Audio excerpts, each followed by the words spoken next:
You have one precious life. How will you make your money work for you? It's time for Sage Money Conversations, where your financial happiness and confidence are always the subject. Here's your host, certified financial planner, Barbara Norman. Hello, and welcome to Sage Money Conversations. Today we have Miguel Nunez on with us, and I'm super excited, Miguel. Miguel is a realtor for 23 years. He owns Miguel Nunez and Associates. But what's unique about Miguel is he has also had 15 years as a construction manager, and he's also been 10 years as a fiduciary. So we come across these situations where Miguel, maybe a parent or a family member passes away, and now the house goes into probate, and Miguel has that specialty too. So we have lots of ground to cover. Miguel has some unique strategies to share with us. So listen to the end because you're going to be surprised and pleased. So Miguel, welcome to the show. How are you today? Thank you, Barbara. Thank you for having me over. It's always a pleasure to see you, and I love your show. Very good. So when somebody goes into probate, what does that mean? So let's just say I had a family member who passed away. What does it mean to go into probate? The typical call we get is where, unfortunately, there's not enough communication or education in certain families. And it's not a money versus no money. It happens across the board where there is no planning. There might be a taboo to talk about death. Among siblings. It depends on the dynamics of each family. So when there's not, where you don't have that conversation, and unfortunately parents are aging and then they pass away, the typical scenario is, well, mom or dad passed away. She had this house in their name. The kids are, okay, well, we need to sell it. And it turns out, well, you can't because the house is it's in their parents' name, and you can't sell something if it's not under your name or something that you control. So that's the first thought. Sometimes we get calls from somebody trying to make us see if we can sell it for them. Say, no, unfortunately, you guys didn't prepare for this. You have to hire an attorney that will have to petition the court. And it's a whole process that could take up to a year. There's attorney fees, there's private fiduciary fees. There could even be, and I'm not an attorney, but there could be either additional taxes or fees for inheritance and so on. So unfortunately, it's something that you definitely have to avoid to eliminate all that process. And at the end of the day, if you're going to receive 10, you're going to be receiving 6 or 7 or 5 of what the estate value was to the rest of the family. So that's how probate works, unfortunately. That's unfortunate. Do you have an example of that you can share with us? Yes, and we had this was kind of a little bit of a variation. There was a lady who had some incapacitated mentally to some point, and they lived in a very nice, beautiful location within Kensington. Unfortunately, she lived with 2 small daughters in very, very unhealthy situation. The house was not clean. It was very unhealthy. It was full of, if you've seen those programs, hoarders, that was the case. Wow. There were transients living in the attic. The attic had an exterior access. There was a transient living in it's just overall very, very unsafe for the children, basically. A private fiduciary that we know stepped in. They were alerted to this situation and stepped in and made all the repairs out of her own pocket. They relocated the girls with mom to some place. They tried to get some help for mom, but mom was not doing very well. We get a call, and of course, there's no planning of anything. What's going to happen with these girls? Mom was really not doing very well. So we get a call and says, Miguel, the mom she's in the hospital, and we don't know how long she'll have to live. Wow. Now, if that happens and she passes away, the money from the property would not go to the girls right away. It would have to go through probate. And if that was the case, then, who was going to look over the 2 girls with what funds, et cetera, et cetera. So it was a very precarious situation. And again, we're focusing on the girls because mom, for whatever lifestyles and stuff, she was not doing well. We had 1 week to sell the house. We didn't know it was 1 week, but we had to sell the house immediately while mom was still alive because we could still do some type of planning. Well, not us, but the attorneys. And she passed away that weekend, but we were able to sell the house before, it sold Monday after she passed away, but all the planning was already done. The papers had been signed. Papers were been signed. But it was just a matter of hours, literally of hours, that could have meant big chunk of money for these girls to make survive 2 or 3 or 4 or 5 more years until they grow, they have good age. So it's one of those things where your heart just gets squeezed, and you say, how could it get to the point where you leave these people so unattended? But that happens a lot. Unfortunately, that happens a lot in our world, in the probate world, and You dodged a bullet because she was able to sign the papers and it was able to execute, well, before, just right after she passed away. What would have happened, Miguel, if you hadn't stepped in? What would have happened if she hadn't signed those papers? Now what's the process? They would have had to come, an attorney, somebody on behalf of the girls would have to hire an attorney to... Who hires that kind of attorney? Wow. Well, they're probate attorneys out there who exactly do that. And they don't get paid up front. These attorneys that get paid out of the proceeds of the sale of the property. And it's a fixed price, but it's still, they have to file, they have to make sure that there aren't any other beneficiaries, or maybe there's other children, or maybe this lady had other kids somewhere else or something. And then you open up a can of worms because you have to advertise the sale of the property, you have to advertise the estate. And then that's when relatives start coming all over the place, and to make things even worse for everybody. But, that's a way of probate, again, without getting into legal terms, but that's what we see on a daily basis in our practice. Yeah. Wow. So we want to avoid probate. Once it goes into probate, what does that court process look like? Well, we get involved early in the stages. Let's say it's a different case. We just had a situation where the mother of a gentleman who lived in New York, passed away. He came down and he looked at the house and said, oh my God, the house is a mess. There's a gazillion things here. My mom would store everything. He hadn't come and visited her, so he had no idea the conditions of, which stresses everybody. Please keep in touch with your parents. That way you know what's going on. So he had to file for probate, of course. And at that time, we start consulting with, in this case, there was only one son. Sometimes there's multiple sons or daughters, and sometimes they get along and sometimes they don't. But in this case, it was one son. He came in and said, Miguel, where do I start? And he's living in New York. I can only be here a couple of days. I'm working. And so we helped them. We set him up. Well, let's please go through everything in the house and see if you can find anything of value. People in their older years will forget, I forget stuff. I'm asking my wife, hey, where's this, where's that? They would tend to keep personal property valuables in odd places. Mm-hmm. So, we recommend just go through the clothes, go through each pocket of the clothes. Sometimes you'll find some, wad of bills rolled up, or the jewelry, or any significant something, so that it doesn't go away, or doesn't get lost, or doesn't get sold. So we ask them to do that first. Then we set them up with a kind of estate person who will come in and will do a second pass and determine, okay, what's trash and what could have some sentimental value and what could have some real value. So they go through that second process, a second cleanup. And then finally, when they say, okay, this is what they give, the son would come down again and say, okay, we think that, a collection of records, maybe they're valuable, maybe not, but turns out that they were. So, well, wait a second. We want this. So they go through a second round. And then the rest say, okay, let's just make an estate sale. Wow. So this is a company we really got to trust, because if they come in there unattended, unsupervised, and find valuables, okay, that could be really precarious. I'm off track, but how do you vet a company like that? Reputation. Okay. Reputation. I had a case, and again, when in my years as a private fiduciary, that was always your concern, that you have these people go through everything, and all of a sudden somebody comes in, oh, well, did somebody find my dad's gold Rolex? And now you're panicking and say, wait, that didn't come up. It never surfaced.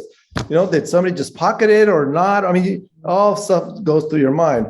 And it's just reputation. It has to be people who you trust. I've had cases where we've cleaned up the whole house. The whole house looked clean. And without me being there, one of the cleaners, one of these people went up to the attic and they found a box, a strong box with gold and silver coins hidden in a little nook in the attic. And they gave it to me. Say, hey, we found this.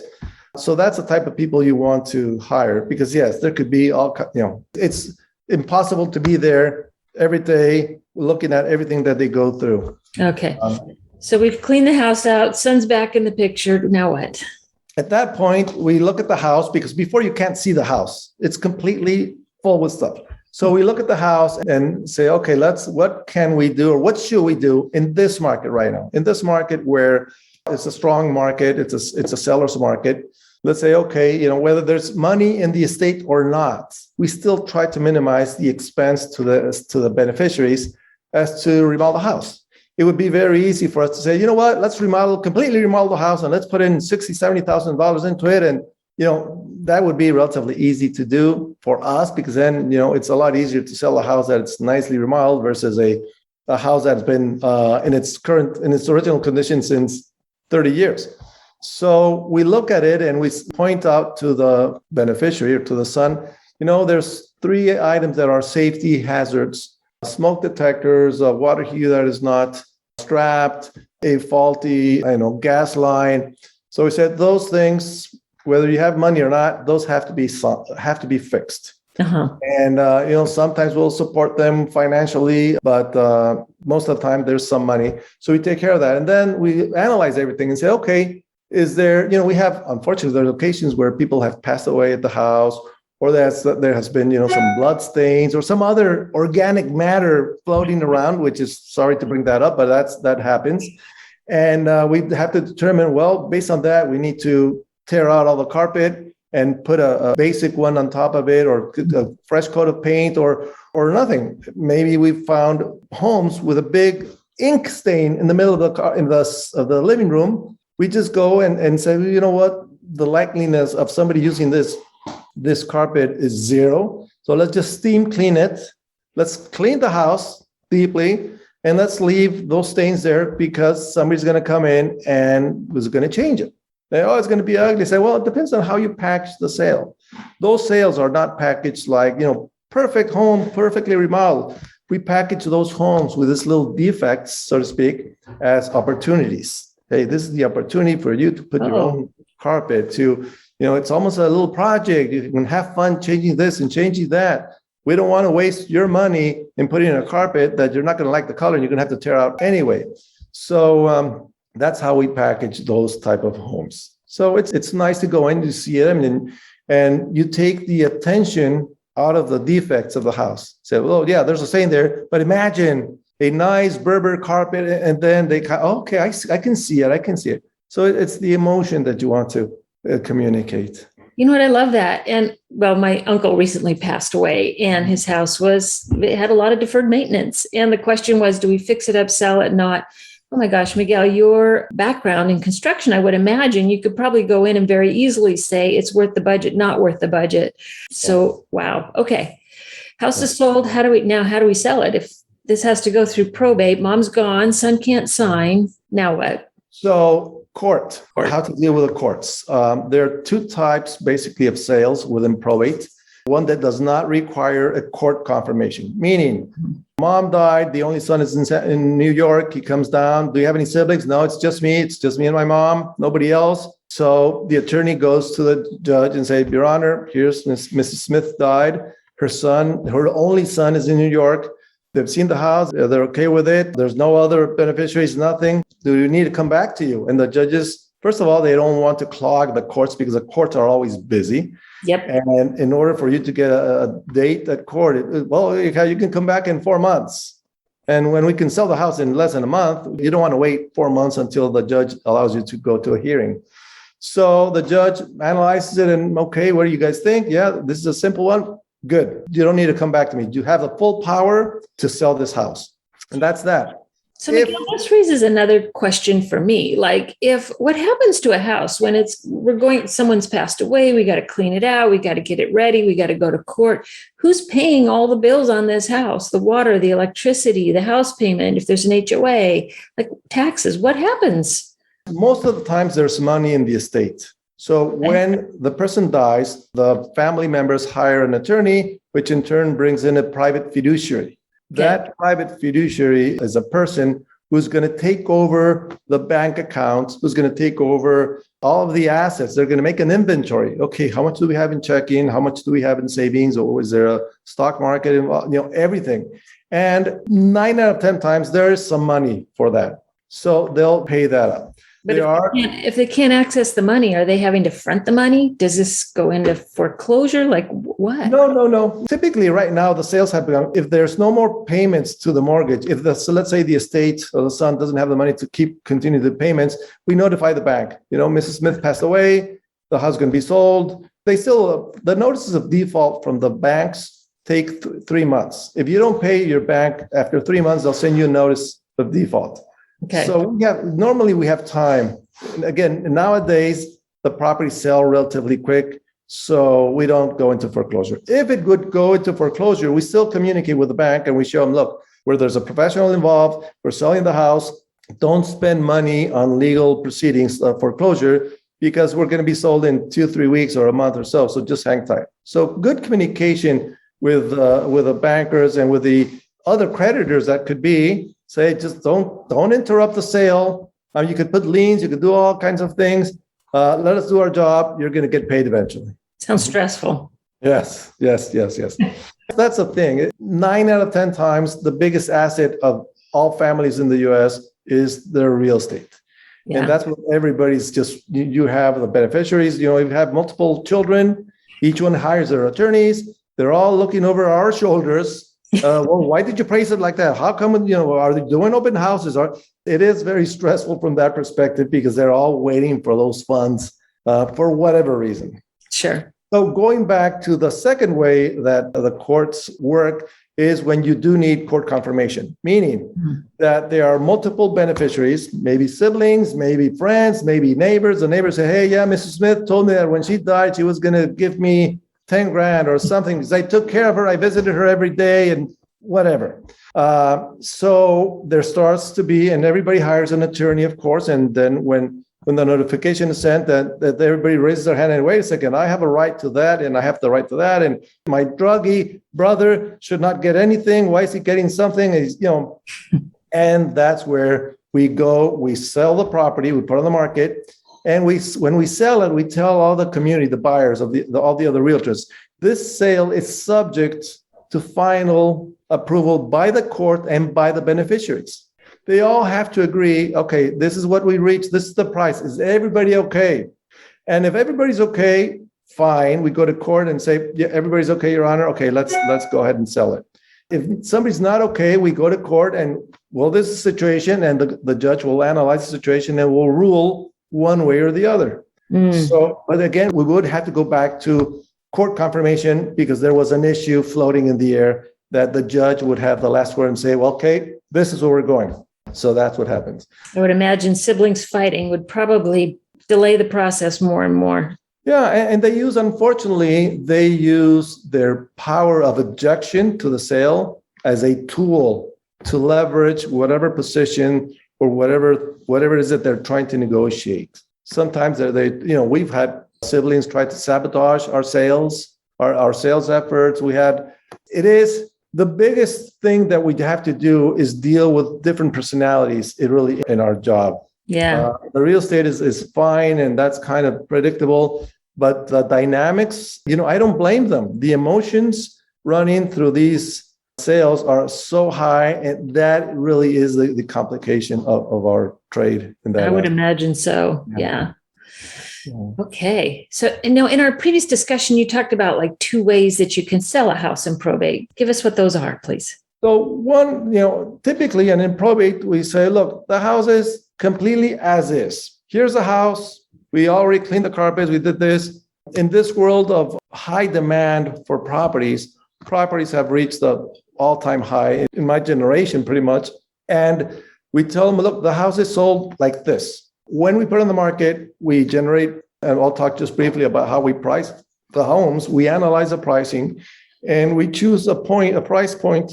Let's say we're going to sell a house, and we think it's going to sell around $820,000. Okay. We price it in a way where we'll generate multiple offers. So we think it's going to close at 810. Well, we don't list it at 810 or 820 or 830 with the thoughts. People think, well, let's list it at that, and then they'll probably negotiate us down and we'll meet 810. The way we do it is no. Let's offer it at 750. And we do a range. Well, we'll accept offers between 750 and 820, And the beneficiary said, wait a second. Well, who in their right mind would write an offer on the high end of the range? If you're saying we're taking the offers between 750 and 810, who would offer 810? Well, said nobody at the beginning. The first offers are going to come in on the lower side, and that's what we want. Really? Yes. Yes, well, Okay. because if you were a buyer and you see a house that they're accepting offers between 850 or 750 and 810, well, you're going to offer 750. You're going to want to go on the lower offer. So We all want a good deal, don't we? yeah. So what happens when the next agent comes in and they saw the house and said, Miguel, my clients liked it. The first question they ask us, do you have any offers? And my answer is, yes, we do. Well, where's the offer? And I said, well, I can't tell you. I'd be doing a disservice to my client if I tell you. But if I were you, I would sharpen my pencil. That's where that salesmanship comes in. And then you start managing, translation, hyping up the price for everybody. We don't lie. We just share with everybody. You need to go up. Well, what is it going to take? So at one point, everybody's offering over 800. We're at 850 now. People are starting to get upset because they say, well, the house is not worth it. I agree with them. The house is not worth 850. But there's a guy who came in from Chicago who absolutely wants his house because he knows the neighbors and he's willing to pay this much. So we have to kind of manage those emotions because it is frustrating. We do understand it's frustrating for the buyers right now to pay for something, to overpay for something at this moment. So going back, we have multiple offers and we tell them this house is as is, and we show them what we call a pre-inspection report. Buyers typically, when you buy a house, I would recommend always buy a house and do a thorough inspection of the house. I have one of our inspectors come in and do a quick overall inspection of the biggest ticket items in the house.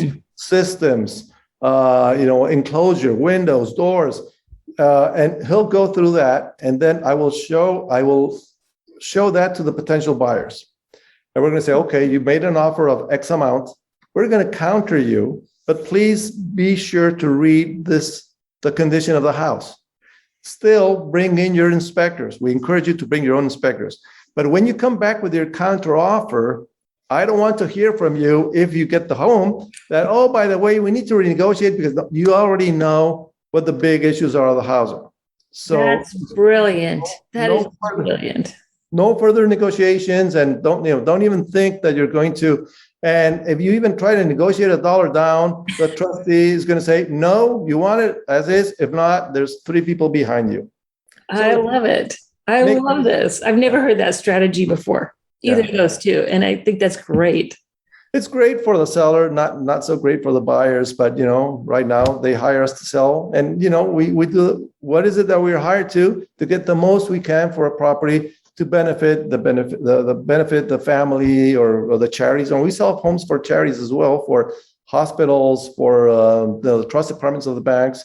So that money goes to charities a lot of the time as well. Yeah. So I don't feel too bad about that.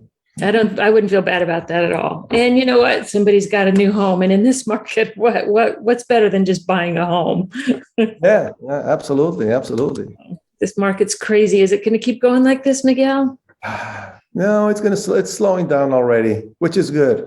We want cycles. We don't want peaks and super valleys. That's how we got in trouble back in 2008. It's true. We want a normal cyclical reaction of the markets. You understand that from the financial perspective as well. Yeah. We want it to just be a seasonal, your typical seasonal real estate cycle, which is high in spring, lower in summer, higher towards autumn, and lower again on the holidays. And that's more of a normal cycle. And that's a healthy cycle. And that benefits all. So, yeah. Miguel, you bring some amazing talents to the table just with your construction background, your real estate background, your fiduciary background. I'd hire you in a heartbeat. But now if someone is looking for a realtor, Tell us how to vet a realtor. How do we find good quality realtors? Because I know there's good ones out there, and there's people out there who get their realtor's license because they got nothing else to do. Well, that's a big point. You have to find somebody who does this as a career and as a business. As a career, obviously, because like in anything else, in your field, financial, if you don't keep up with the financial news on a daily basis, if you don't go to these conferences, if you're not keeping on top of what's happening, you could be very dangerous for your clients. Yep. In my situation also, this is my livelihood, this is my profession, and I have to constantly every day, and we're in a very dynamic environment, which changes rapidly from one day to the other. I mean, anything happening in Middle East can affect our markets here. The markets can drop from one day to the other, and they're not predictable to some extent. Yeah. So the only way you can hedge that is by educating yourself and kind of learning what is said. In my case, all over the country, I can feel you can feel some changes like waves. You drop a pebble in the water and the waves start traveling. If you hear what's happening back east and the waves are coming in this way, you can predict, okay, we can see the market is changing. Our company, Keller Williams, we're worldwide actually. Mm-hmm. And we have coaching calls. I've got a coach.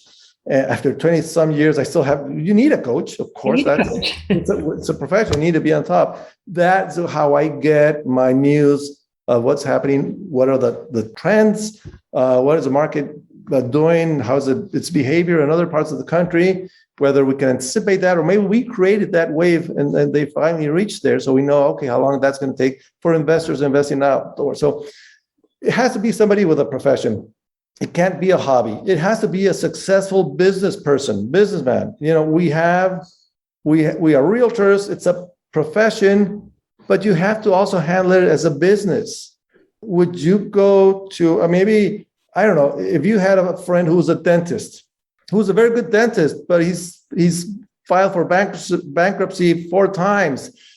I don't know, maybe you don't want to go to a dentist who's filed for bankruptcy, which will say, well, that doesn't have to do with how good of a dentist he is. Well, maybe it does. Maybe it's a judge of character, right? Exactly. And so if that's how he's going to handle his personal affairs, how is he going to handle your teeth? That's crazy. Yeah. I know in my industry, I just learned, I was reading my Financial Planning Association, and we have over 220 designations in my field. Wow. And I mean, that's crazy. So you can go to someone and they can have 3, 4, 5, 6 things after their name, and maybe they only paid $35 for one of them. No continuing ed. So it is crazy, but yeah. So how do we vet someone correctly? So see, there's somebody that's full-time, somebody that, how are you handling a team? Because the way they even handle their own fees, our fees are we have a certain set of fees. We have staff. We have an office. Mm-hmm. You can't, the typical. Well, this is the typical. Well, are you going to reduce your commission to us? And it's all about commission. It's our fees. It's our hourly rates. That's how we earn a living. And based on that, we generate way more revenue to our clients. Yes. So you want to hire a cheap realtor who will immediately cut their commission in half. Big red flag. Say, okay, yeah, you're going to have a cheap realtor who's gonna make you lose 20 or 30 or 40 or 50 grand to save $5,000 on the commission. I mean, so to speak. So that's the wrong approach. It's which realtor is going to generate more revenue for me, for my family, for the charities. Got it. You've got, staff, marketing budgets, ideas, the things you put into yourself are the things that you give back to your clients. And I think that's an important comment to make, really important. And then, you know what, after all these years in the market, I could come in and give you my stats and, we're number blah, blah, blah. Everybody comes in, everybody's number one in our industry. It's just trust your gut. Yeah. Trust your gut. And I'm an engineer. You can't get any squarer than me. But throughout the years, if you trust your instincts, and if you're a good judge of character, then trust that. Am I going to be able to communicate with this realtor? Do I trust this realtor to communicate with me? Mm-hmm. Can we, it's like dating, so to speak. So are we going to have a connection here? Because it's very important. This is the biggest investment of these people, of everyone. You have family dynamics. Is Miguel going to be able to deal with my crazy sister who is blah, blah, blah? Is he going to be able to be the grown up in the room when we all get together with all of our attorneys and everybody's screaming at each other? Is he going to be the drama agent? Oh my God, the world's falling and this and that, and I saved the world. So some people don't like that. They need somebody who's mature mentally. I mean, I've got some gray hairs though, but somebody's going to say, okay, if there's a problem, how are we going to solve it? I think that at the end of the day is what's going to count. And then, qualification, you have to check, okay, how many homes do you sell a year? Do you have a staff? How are you? What is your marketing portfolio? And what's your story? Get to know. We do it. Again, it's a little bit like, I shouldn't use the word dating, but I think dating is a good one. The chemistry has to be there. If it's not, then the communication's not there. That's a good way to put it. Yeah. If I can't see through to you, there's a barrier there that at one point that could hinder the transaction, so to speak. Yeah. Okay, what is it that you're not telling me that, oh, by the way, I forgot to tell you that, blah. And so, well, now we're in problems because we should have relayed that to the buyers. And so there has to be that mutual trust. And it's mutual because I have to trust the client as well. Yeah. Big problems in real estate are disclosures. If somebody is hiding something from me, it means that they're hiding it from the buyers. And you cannot hide anything in real estate. It all comes back up. And it'll all come back the day after you close, when the neighbors come in, knock on the door, and they greet you. Oh, welcome to the neighborhood. Hey, how about that murder next door? All of a sudden, you say, what? What murder next door? Nobody said anything about that. And then that's where, then you're on the line. So yeah, that trust is really important for you too. Your liability, your ability to sleep at night. And just to, wrap it up, I don't want to go too long with this, but wrapping up with a realtor, find somebody that will listen to you, not somebody who only talks about themselves. And this, you have to have somebody that you can talk to.